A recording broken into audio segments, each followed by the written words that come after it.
Morning बच्चों, मैं हूं पवन सर और आज हम क्लास 10th के बच्चों को एक्सरसाइज नंबर 3.3 के शेष प्रश्नों को हल करना सिखाएंगे। तो पहले का 5वां पोर्शन है √2x + √3y = 0 और √3x - √8y = 0।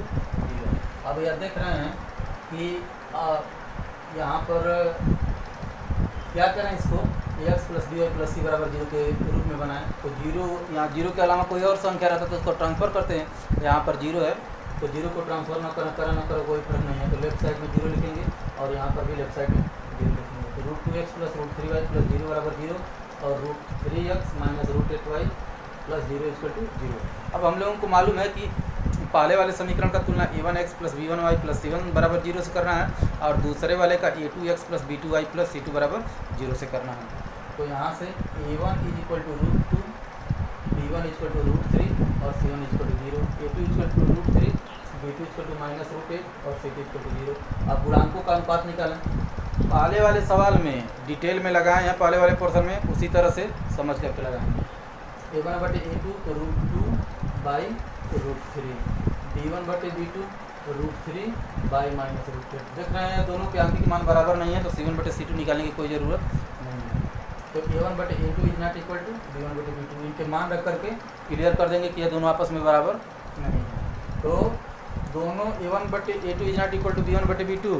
तब पहले वाले वीडियो में बताया गया था कि समीकरण के हल अद्वितीय हल होंगे और इस स्थिति में जो दो रेखाएं मिलती हैं दोनों प्रतिच्छेदी रेखाएं मिलती हैं। तो यहाँ पर लिखा गया है अतः समीकरण के अद्वितीय हल प्राप्त होंगे। अब समीकरण 1 से या 2 से, तो समीकरण 1 से चल रहे हैं तो √2y + √3y + 0 = 0। √2 का मान निकालिए, x का मान निकालेंगे हम लोग। तो √3y को ले जाएंगे राइट में तो माइनस में हो जाएगा। फिर x का मान निकालने के लिए √2 से फिर यह गुणा कर देंगे। अब हम लोग क्या करेंगे, यह जो x की वैल्यू आ रही है इसको इक्वेशन 3 मानते हैं हम लोग। इक्वेशन 3 मान लें। अब x का जो वैल्यू है समीकरण 2 में 1 से निकाले हैं तो समीकरण 2 में रखेंगे, या ध्यान रखेंगे। अब 2 से मान निकालेंगे तो समीकरण 1 में रखेंगे। तो x का मान रखना तो √3 - √3y √2y - √8y। देख रहे हैं यहाँ भी y है और यहाँ भी y है और राइट साइड में 0 है। जब ऐसा सिचुएशन रहेगा तो इसको सॉल्व करने के पक्ष में नहीं जाएंगे, y कॉमन लेंगे। यह एक नंबर ही आएगा। इस नंबर से क्या करेंगे, गुणे में है भाग में ले जाएंगे। गुणे में है तो इसका पक्षांतर करेंगे तो राइट साइड में भाग में जाएगा और 0 में किसी भी संख्या से भाग देते हैं तो 0 हो जाता है। तो y = 0 हो जाएगा। अब हम लोग क्या करेंगे, y = 0 समीकरण यहाँ पर गलत लिखा गया है, समीकरण 3 में रखने पर 3 में रखेंगे तो x = -√3y गुणे 0, तो यह 0 से गुणा होगा तो 0 ही हो जाएगा। अब क्वेश्चन नंबर 2 कह रहा है 2x + 3y = 11 और 2x - 4y - 24 को हल कीजिए और इसके लिए m का मान ज्ञात कीजिए जिसके लिए y = mx + 3 हो। तो दोनों समीकरणों को हम लोग क्या करेंगे, लिखेंगे और वहाँ से x y का मान निकालेंगे, फिर y = mx + 3 में रखेंगे तो हमको m का मान निकल जाएगा। तो आइए देखते हैं कैसे सॉल्व करेंगे। इसमें दूसरे सवाल में 2x + 3y = 11, तो इसको ax + by + c = 0 के रूप में करेंगे। तो 11 का पक्षांतर कर देंगे राइट साइड में तो ऐसे हो जाएगा। दूसरा समीकरण 2x - 4y - 24, इसको क्या करेंगे, इसको भी x + by + c के रूप में करेंगे तो -24 को पक्षांतर करेंगे तो यह +24 हो जाएगा। इसको इक्वेशन 1 मान लिया और इसको इक्वेशन 2 मान लिया। अब हम क्या करेंगे, इसका ax + by + c = 0 से तुलना करेंगे, यानी कि दो समीकरण है तो a1x + b1y + c1 = 0 और a2x + b2y + c2 = 0 से तुलना करेंगे। तो यहाँ से a1 = 2, b1 = 3 और c1 = -11, a2 = 2, b2 = -4 और c2 = 24 हो जाएगा। अब गुणांकों का तुलना करें, a1/a2 2/2 1 हो जाएगा, b1/b2 यहाँ से 3 और यहाँ से -4। तो देख रहे हैं दोनों मान बराबर नहीं है तो c1/c2 निकालने की कोई ज़रूरत नहीं है। अब a1/a2 = b1/b2 देखने से ही पता चल जा रहा है और यहाँ पर शो कर दीजिए। तो जो दोनों बराबर नहीं होंगे तो दोनों जो रेखाएं होंगी प्रतिच्छेदी होंगी और इनसे एक अद्वितीय हल प्राप्त होगा।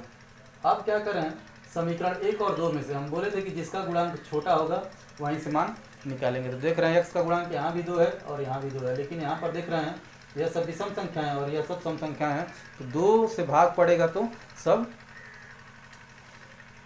फ्रैक्शन कट जाएगा और फ्रैक्शन नहीं आएगा। तो समीकरण 2 से हम लोग मान निकाल रहे हैं। आप लोग चाहें तो समीकरण 1 से भी मान निकाल सकते हैं। तो यहाँ से 2x minus 4y plus 24 equal to 0, तो 2x इन दोनों का पक्षांतर करेंगे तो जो प्लस है माइनस हो जाएगा, तो प्लस हो जाएगा या माइनस हो जाएगा। अब x का मान निकालने के लिए 2 से हमको पक्षांतर करना पड़ेगा, गुणे में भाग में जाएगा। तो यहाँ से देख रहे हैं 2 कॉमन है, तो 2 से 2 कट जाएगा, तो x equal to 2y minus 12। तो देखिए समीकरण 2, इसको समीकरण 3 मानेंगे, लेकिन 2 से मान निकाले हैं तो अब पुट करेंगे समीकरण 1 में।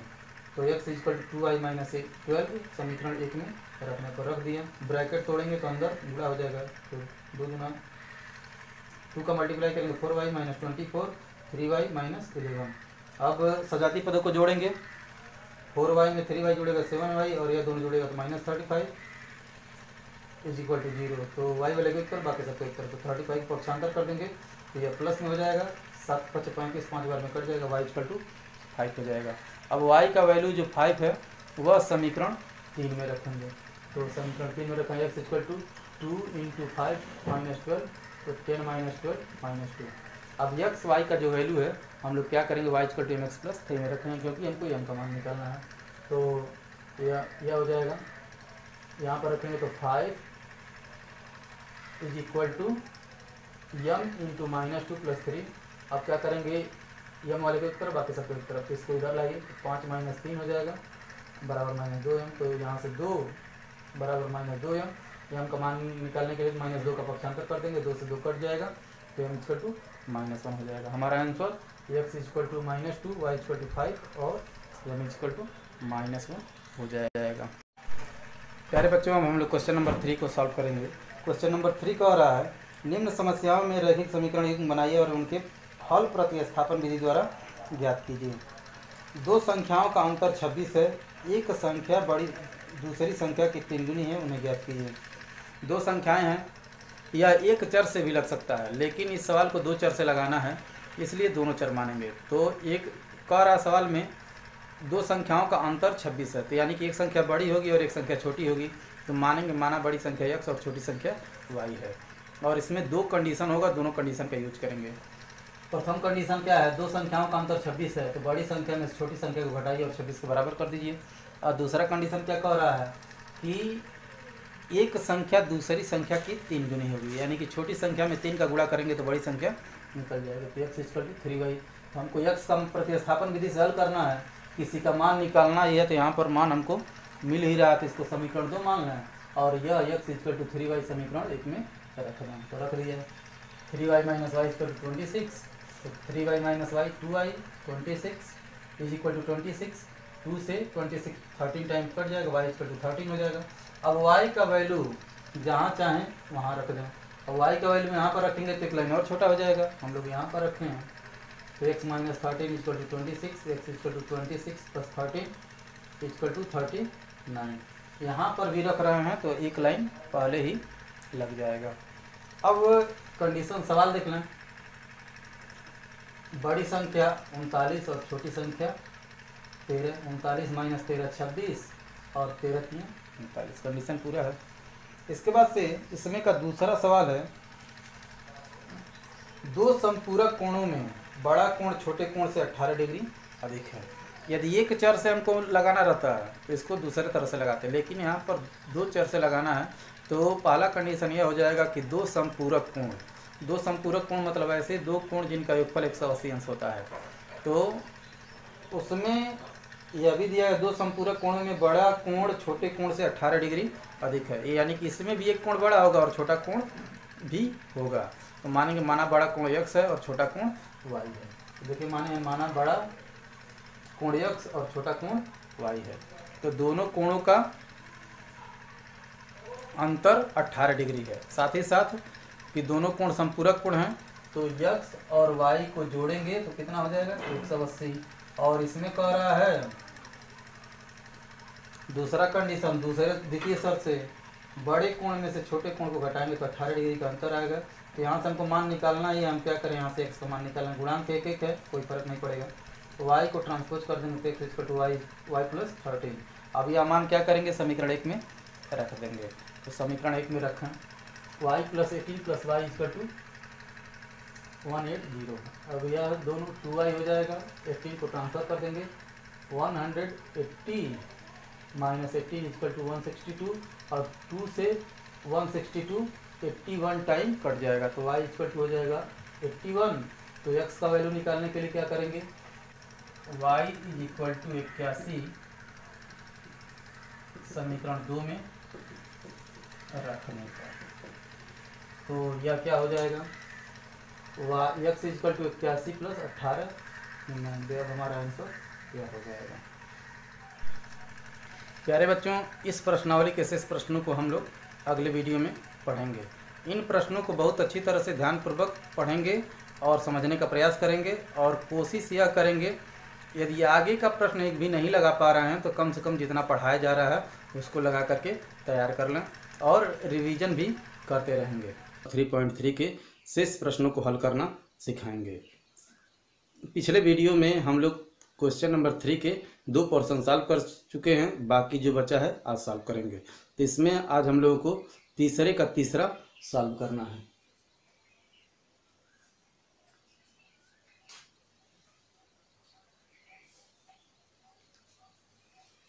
तो तीसरे का तीसरा कह रहा है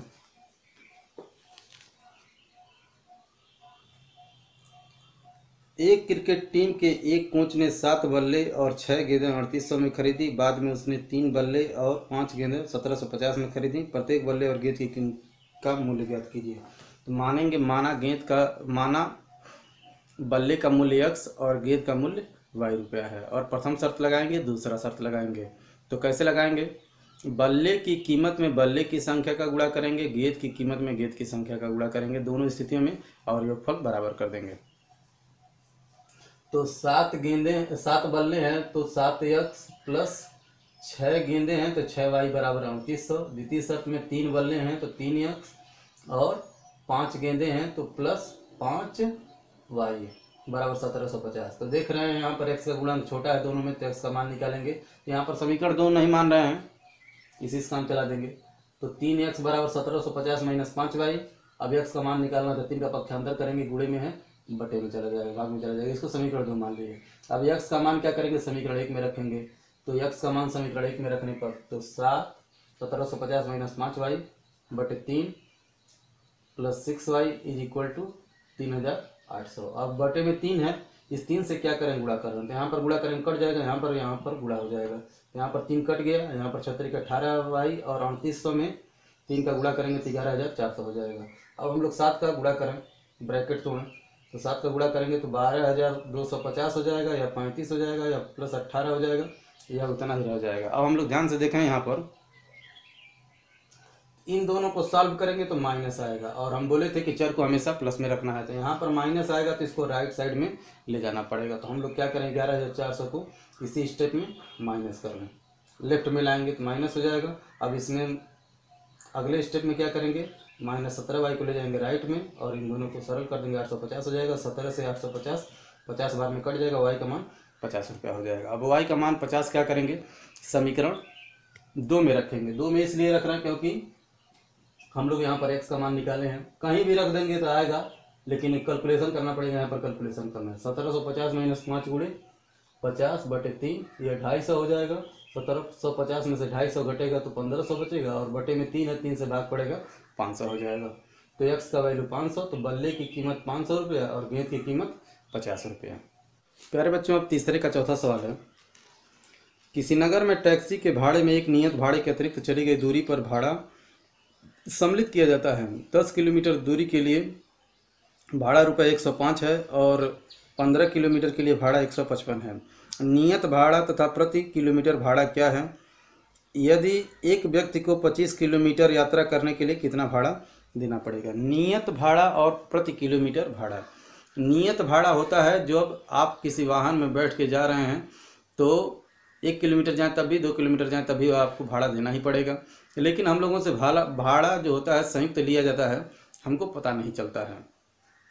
कहने का मतलब यह है, जो लोग प्राइवेट वाहनों में यात्रा करते हैं वह लोग कम दूरी जाते हैं तो उनको ज़्यादा पैसा देना पड़ता है, और जो लोग ज़्यादा दूर जाते हैं अपेक्षाकृत कम पैसा देना पड़ता है। यह नियत भाड़े के कारण यही होता है। हम लोग माना नियत भाड़ा x और प्रति किलोमीटर भाड़ा y रुपया है। तो प्रथम शर्त से उसको 10 किलोमीटर जाना है तो नियत भाड़ा देना पड़ेगा, और 1 किलोमीटर का भाड़ा y रुपया है तो 10 किलोमीटर का भाड़ा 10y हो जाएगा, बराबर 105। द्वितीय शर्त से नियत भाड़ा प्लस 15 गुणे प्रति किलोमीटर भाड़ा बराबर 155। इसको समीकरण 2 मान लिए, x प्लस 15y बराबर 155। अब समीकरण 1 से क्या करेंगे, x प्लस 10y बराबर 105। x का गुणांक 1 है, दोनों में से किसी में से x का मान निकाल लेंगे। x बराबर 105 माइनस 10y, इसको समीकरण 3 मान लिया। अब यह x का मान समीकरण 2 में रखेंगे, 1 से मान निकाले हैं तो 2 में रख रहे हैं, तो यहाँ पर रखेंगे तो 105 माइनस 10y प्लस 15y बराबर 155। तो देख रहे हैं यहाँ पर y प्लस में आएगा तो इसको ले जाएं लेफ्ट साइड में, राइट साइड में, तो 5y बराबर यहाँ पर 50, तो 5 से 50 10 बार में कट जाएगा तो y बराबर 10 हो गया। y का मान समीकरण 3 में रख दें, तो x बराबर 105 माइनस 10 गुणे 10, 105 माइनस 100 बराबर 5 रुपया हो जाएगा। उसको 25 किलोमीटर का भाड़ा चाहिए, तो x प्लस 25y, तो x का मान 5 और 25 गुणे 10 तो यह 250 हो जाएगा। 250 में 5 जोड़ेंगे तो 255 रुपया हो जाएगा। एक्सरसाइज नंबर 3.3 के शेष प्रश्नों को बताएंगे। क्वेश्चन नंबर 3 का 5वां पोर्शन हमको पढ़ना है। क्वेश्चन है, किसी भिन्न के अंश और हर में 2 जोड़ दिया जाए तो वह 9/11 हो जाती है। यदि अंश और हर दोनों में 3 जोड़ दिया जाए तो वह 5/6 हो जाती है, तो वह भिन्न ज्ञात कीजिए। यहाँ पर भिन्न ज्ञात करना है। भिन्न में अंश और हर होता है, हम लोग मानेंगे माना भिन्न x/y है, तो अंश हर में हो भी जाएगा और 2 चर हो भी जाएंगे। तो अब दोनों कंडीशन लगाएंगे और उसके बाद से क्या करेंगे, वहाँ से x और y का मान निकालेंगे। तो आइए देखते हैं। हम लोग माना भिन्न x/y है। प्रथम शर्त में कह रहा है कि अंश और हर में 2 जोड़ना है, तो 2 जोड़ दिया, तो इस भिन्न का मान 9/11 हो जा रहा है। तो क्या करेंगे, तिर्यक गुणा करेंगे, इसका गुणा इन दोनों में और फिर इसका गुणा 9 में, तो 11x 11 दूना 22, 9y और 9 दूनी 18। x y को एक तरफ, बाकी सबको एक तरफ, तो 22 जाएगा दाहिने साइड में तो माइनस हो जाएगा, 9y लेफ्ट साइड में आएगा तो माइनस हो जाएगा, तो 11y माइनस 9y बराबर -4, समीकरण 1 हो जाएगा। फिर द्वितीय शर्त में क्या करेंगे, x प्लस 3 बटे y प्लस 3 बराबर 5/6। यहाँ पर क्या करेंगे, तिर्यक गुणा करेंगे, तो 6x प्लस 6 3 18 बराबर 5y प्लस 5 3 15। एक्स वाई को एक तरफ, तो यह 5y आएगा लेफ्ट साइड में माइनस हो जाएगा और 18 जाएगा राइट साइड में तो -18 हो जाएगा, तो 6x minus 5y equal to -3। अब क्या करेंगे, यह समीकरण 2 हो गया। अब समीकरण 2 से हम देख रहे हैं यहाँ पर यह दोनों एक्स वाई के गुणांक छोटे हैं, तो यहीं से मान निकालेंगे हम लोग। वाई का गुणांक हम लोग क्या कर रहे हैं, वाई का मान निकाल रहे हैं, एक्स का भी निकाल सकते हैं, कोई फर्क नहीं पड़ेगा। तो 6x minus 5y equal to -3। यहाँ से 5y हमको प्लस में चाहिए, तो y को 5y को ले गए राइट साइड में, 3 को ले लेफ्ट साइड में, तो 6x plus 3 equal to 5y, और यहाँ से 5 से पक्षांतर करेंगे तो y का मान निकल जाएगा। यह y का मान हम लोग समीकरण 1 में रखेंगे। y का मान समीकरण 1 में रखने पर, तो समीकरण 1 में रखेंगे तो 11x माइनस 9 6x प्लस 3 बटे 5 बराबर -4। देख रहे हैं 5 हर में है, यदि 5 से गुणा कर दिया जाए तो हर खत्म हो जाएगा, यहाँ से कट जाएगा यहाँ पर और यहाँ पर गुणा हो जाएगा। तो 11 × 5 = 55x माइनस 9 6x प्लस 3 बराबर -20। तो ब्रैकेट तोड़ेंगे तो 9 का अंदर गुणा हो जाएगा,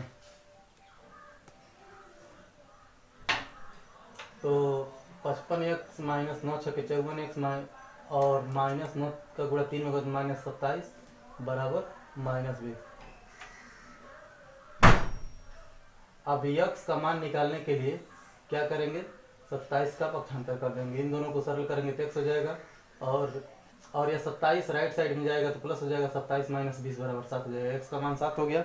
अब x का मान समीकरण 3 में रख देंगे, तो समीकरण 3 में रखें तो 6 × 7 प्लस 3 बटे 5 बराबर y, 6 7 42 3 45 45 बटे 5 होगा, 5 9 45 y बराबर 9 हो जाएगा, तो भिन्न x बटे y बराबर 7/9 हो जाएगा। छठवां प्रश्न है, 5 वर्ष बाद जैकब की आयु उसके पुत्र की आयु से 3 गुनी हो जाएगी। 5 वर्ष पूर्व जैकब की आयु उसके पुत्र की 7 गुनी थी, उसकी वर्तमान आयु क्या है। जब ऐसा प्रश्न रहता है तब हम लोग वर्तमान आयु मानते हैं और फिर पूर्व की आयु और बाद की आयु निकाल करके कंडीशन लगाते हैं। हम लोग मानेंगे माना जैकब और उसके पुत्र की वर्तमान आयु क्रमशः x और y वर्ष है। फिर प्रथम शर्त में कह रहा है बाद वाला बात है, तो 5 वर्ष बाद दोनों की आयु में 5-5 वर्ष की वृद्धि हो जाएगी। जैसे मान लीजिए आज कोई 15 वर्ष का है तो 5 वर्ष बाद 20 वर्ष का हो जाएगा। तो जैकब की आयु बराबर x + 5, पुत्र की आयु बराबर y + 5। अब प्रथम शर्त से x + 5 बराबर 3, y + 5। इसका मतलब यह है, सवाल में कह रहा है कि 5 वर्ष बाद पिता की आयु पुत्र की आयु की 3 गुनी है। तो पुत्र की आयु में 3 का गुणा करेंगे तो पिता की आयु मिल जाएगा। तो ब्रैकेट तोड़ेंगे, x + 5 बराबर 3y + 15, x y को एक तरफ कर लेंगे, x - 3y 15 - 5, तो x - 3y बराबर 10। अब 5 वर्ष पूर्व के लिए क्या करेंगे, जैकब की आयु निकालेंगे। तो 5 वर्ष पूर्व का मतलब पहले, यदि कोई आज 20 वर्ष का है तो 5 वर्ष पहले 15 वर्ष का रहा हो तो पूर्व की आयु निकालने के लिए घटाया जाता है। तो जैकब की आयु x - 5, पुत्र की आयु y - 5। द्वितीय शर्त से x - 5 बराबर 7, y - 5। अब क्या करेंगे, ब्रैकेट तोड़ेंगे, 7y - 35, तो अब x y को एक तरफ करेंगे तो x - 7y = -35 + 5, तो x - 7y और यहाँ पर -30 हो जाएगा, इक्वेशन 2। अब क्या करेंगे, समीकरण 1 से या 2 से किसी को लेके चला। समीकरण 1 से x का मान निकालेंगे क्योंकि यहाँ पर दोनों के गुणांक 1-1 हैं। तो x - 3y बराबर 10, तो x बराबर 10 + 3y। अब क्या करेंगे, यह मान किसी समीकरण 1 से निकाले हैं तो 2 में रखेंगे, तो x का मान समीकरण 2 में रखेंगे। तो 10 - 3y - 7y - 30। तो देख रहे हैं यहाँ से y माइनस में आएगा तो इसको राइट साइड में ले जाना है, तो राइट साइड में जो संख्या है उसको लेफ्ट में लाना। तो 30 को लाएंगे, माइनस से प्लस हो जाएगा तो 10 × 30 और यह -4y हो जाएगा। इसको राइट साइड में ले जाएंगे तो 4y बराबर 40, तो 4 से 40 10 बार में कट जाएगा, y बराबर 10 हो जाएगा। y बराबर 10 समीकरण 3 में रख दें यहाँ पर, तो समीकरण 3 में रखेंगे तो x बराबर 10 + 3 × 10, तो 10 का हमें 30 हो जाएगा, 30 × 10 40 हो जाएगा। अब जैकब की आयु 40 वर्ष और पुत्र की आयु 10 वर्ष। प्यारे बच्चों, अब हम लोगों का एक्सरसाइज नंबर 3.3 खत्म हो गया है और 3.4 में विलोपन विधि पढ़ना है। तो विलोपन विधि का मतलब क्या है, विलोपन का मतलब होता है विलुप्त करना। 2 समीकरण दिए रहेंगे तो क्या करेंगे, उनके गुणांकों का बदला बदली करके गुणा करके किसी एक चर का गुणांक बराबर किया जाएगा। उसके बाद आवश्यकता अनुसार जोड़ या घटा करके दोनों समीकरणों में से एक चर को लुप्त कर दिया जाएगा। एक चर लुप्त हो जाएगा तो दूसरे चर का मान निकल जाएगा और दूसरे चर का मान निकल जाएगा तो वह मान किसी एक समीकरण में रख कर पहले चर का भी मान निकाल लेंगे। प्यारे बच्चों, अब हम लोग एक्सरसाइज नंबर 3.4 पढ़ेंगे। इसमें पहला क्वेश्चन यह कह रहा है,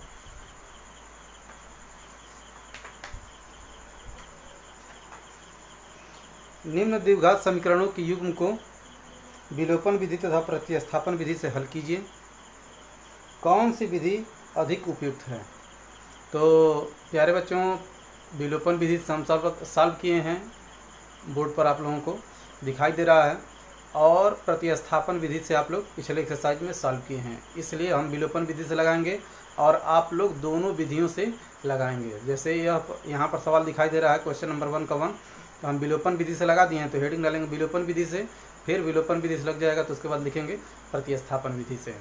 दोनों विधियों से लगाना है आप लोगों को। तो पहला सवाल है x + y = 5 और 2x - 3y = 4।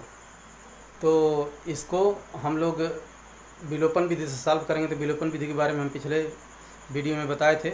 इसमें क्या किया जाता है, किसी चर का गुणा, दोनों समीकरणों के किसी एक चर का गुणांक बराबर किया जाता है,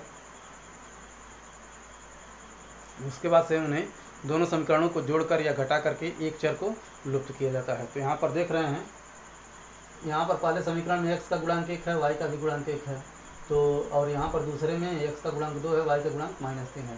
तो हम बताए थे कि छोटे गुणांक वाले चर के गुणांकों को बराबर करेंगे, यानी कि जिस चर का गुणांक छोटा है उसी को बराबर उसी को बराबर करेंगे। तो यहाँ पर 2 है, यदि यहाँ पर भी 2 हो जाए तो 1 में से 2 को घटा दिया जाए तो हमारा काम बन जाएगा। तो समीकरण 1 में 2 से और समीकरण 2 में 1 से गुणा करने पर, तो गुणा करेंगे यहाँ पर तो 2x हो जाएगा या 2y हो जाएगा और यह 10 हो जाएगा और यह 2x, और यहाँ पर 1 से गुणा करना है इसके गुणांक से इसमें और इसके गुणांक से इसमें, तो 2x माइनस 3y प्लस 4, इसमें कोई परिवर्तन नहीं होगा, इसमें दुगना हो जाएगा। अब दोनों चरों को लुप्त करना है तो घटाएंगे तो प्लस है, एक माइनस होकर के खत्म हो जाएगा, कट गया। फिर यह माइनस है तो प्लस हो जाएगा और यह प्लस है तो माइनस हो जाएगा, तो यह दोनों जुट जाएगा और 10 में से 4 जाएगा 6 हो जाएगा।